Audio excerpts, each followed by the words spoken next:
Well, it was really interesting to see Kayla Nicole open up in the premiere as well, and they definitely had that computer with the article about Travis and Taylor ready to go.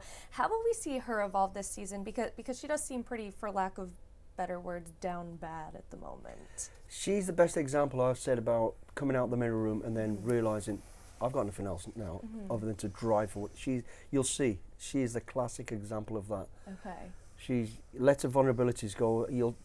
From the first couple of days, she was questioning herself. It's inadvertently affected me to the point where it makes me question just like my overall value as a person, as a partner. Sorry. Why is it making you question your value?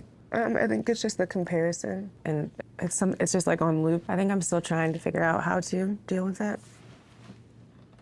Starting to lose a little bit of sort of direction, and I think she was probably close to saying I'm done. Yes, on the beach. And then we did the mirror room, realised, the world knows everything about me now. I don't care anymore.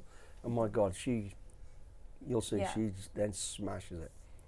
Yeah, I'm excited She's to a strong woman. I'm excited to see what But she was enjoying it. She was enjoying the cold, the wet, the being miserable. Yeah, the awful part of it. Yes. He shouted at. Yes, when she finally embraced it, because remember on the beach, because we were pushing them physically so hard, they were all getting fatigued. And boy, she just looked like a wet rat with her matted hair, and she crawl, get up, let's go. And I think Q was going, you don't want to be here, do you? You don't want to be here, do you? And then something snapped when she went into that freaking mirror room. She's born again. Yeah, that does it. Born again hard. Yeah. Well, when Stephen Baldwin was the first to complete the helicopter exercise, I thought that he would end up, being this surprising star, but he ended up being the first to leave. Number 5, you failed this course, and you failed yourself. Go. Rudy, what was the thought process of kind of kicking him off the course? Because he didn't say IVW to you guys. Yes. Well, all right. How about this? We owe a responsibility to the course. Our course that we create and all of the recruits on it. We're not there to hold any individual's hand. We were not individuals in the military. We had to conform. And what was his number? Was his number 3? 5. 5? Yeah. Remember, he says something like, when people say Stephen, when they say Stephen, this is the emotion that we want. And when people call out to me, I say, well, we don't call you Stephen. You're number 5 here, all right?